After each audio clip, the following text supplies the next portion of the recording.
एक तरफ जहां हिमाचल की सरकारें अवैध खनन रोकने के लिए बड़े बड़े दावे करती नहीं थकती हैं, वहीं जमीनी स्तर की हकीकत कुछ और ही बयां करती है। खनन माफिया निगल चुका है एयरपोर्ट के रास्ते को। अब 2 पुल आ सकते हैं इनकी चपेट में। माजरा क्रैशर वाले दिन रात अवैध खनन की भेंट गत वर्ष बरसात में पठानकोट एयरपोर्ट का रोड चढ़ गया था, जिसका मुख्य कारण भी चक्की खड्ड में अवैध खनन था, जिसके चलते कई गांवों और एयरपोर्ट को जाने का रास्ता काफी दिन बाधित रहा था। और अब बरसात शुरू होने वाली है और माजरा के क्रैशर राजनीतिक रसूख के कारण दिन रात अवैध खनन करते देखे जाते हैं। वहीं कुछ लोग अपनी जमीन बताकर लैंड लेवलिंग के नाम पर अंधाधुंध अपनी मशीनरी से खनन कर क्रैशर उद्योगों को खनिज संपदा बेचते हैं। और यदि कोई स्थानीय व्यक्ति अपने घर के लिए ट्रॉली से रेत, बाजरा या पत्थर उठाता है तो यह लोग उनसे रॉयल्टी के नाम पर उगाही करते हैं। अगर खनन माफिया का ऐसा ही हाल रहा तो वो दिन दूर नहीं जब ढांगू पीर रेलवे पुल और जालंधर पठानकोट राष्ट्रीय राजमार्ग पर बना चक्की पुल तबाह हो जाएगा। खनन चक्की दरिया और राम गोपाल मंदिर डमटाल की भूमि पर किया जा रहा है। वहीं जेसीबी और पॉकलेन मशीनों से खनन करने पर पूरी तरह से पाबंदी है, मगर हकीकत कुछ और ही दिखाई देती है। इन बड़ी बड़ी पॉकलेन मशीनों द्वारा खनन माफिया सरेआम कानून की और विभाग व प्रशासन की धज्जियां उड़ाकर बेखौफ होकर चक्की दरिया, छोच दरिया और व्यास दरिया का सीना छलनी कर रहे हैं। मंड एरिया में पड़ते व्यास दरिया पर अर्नी यूनिवर्सिटी के पास बने टांडा पत्तन पुल के पास खनन माफिया ने खनन करके आतंक मचाया हुआ है। यहाँ तक कि क्रैशर उद्योग पर रखी प्रतिबंधित मशीनरी से व्यास दरिया का दिन रात सीना छलनी किया जा रहा है। इस खनन माफिया से जुड़े लोग ज्यादातर राजनीतिक संरक्षण के चलते इस कार्य को अंजाम देने में सफल हो रहे हैं। यही कारण है कि वह बेखौफ होकर अंधाधुंध खनन करने से गुरेज नहीं करते।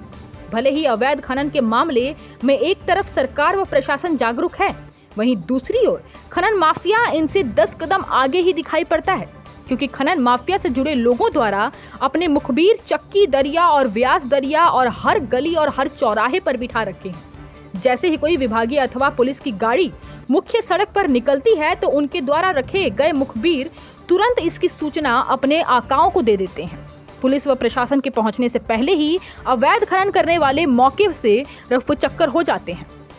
वहीं जब इस विषय पर राम गोपाल मंदिर डमटाल के उपायुक्त एवं एसडीएम इंदौरा विनय मोदी से बात की गई तो उन्होंने कहा कि मंदिर की भूमि पर अवैध खनन कदापि बर्दाश्त नहीं किया जाएगा।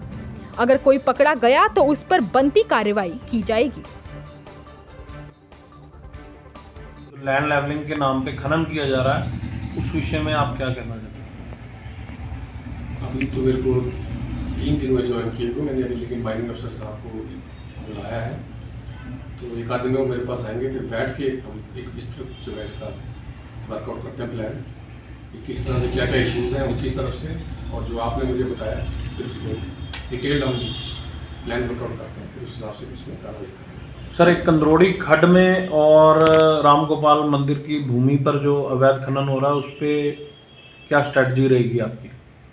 उसमें वही है, एमओ साहब के साथ बैठता हूँ। जहाँ तक राम गोपाल मंदिर है वहाँ पर मैंने एक मीटिंग में उनके साथ कर चुका हूँ, जो हमारे एम्प्लॉयज़ हैं। तो फिलहाल हमने ये किया कि हम अपनी बाउंड्रीज़ को फिक्स करेंगे कि हमारी मंदिर की बाउंड्रीज कहाँ तक है, पहले हमें वो पता होना चाहिए। वो कर रहे हैं, फिर हम उस हिसाब से इसमें वर्क करेंगे। और सर, ये जो मटेरियल लेके ये जो ट्रक्स जाते हैं सर, इन्होंने किसी ने भी कवर नहीं किया होता? हाँ, इसमें जो है मैं पुलिस के साथ एसएचओ साहब या डीएसपी साहब के साथ बैठ के इस पर डायरेक्शन को इशू कर लेंगे, और ओवर रोडिंग हुआ या ये कवर करने वाला बात है, इसको हम ये तो इंश्योर करवा ही लेंगे। ये तो बहुत ईजी है हमारे लिए इंश्योर कराना। बाकी जो इलीगल माइनिंग है उसको वर्कआउट करते हैं, देखते हैं कैसे। हिमाचल प्लस न्यूज के लिए इंदौरा से रमन कुमार की रिपोर्ट।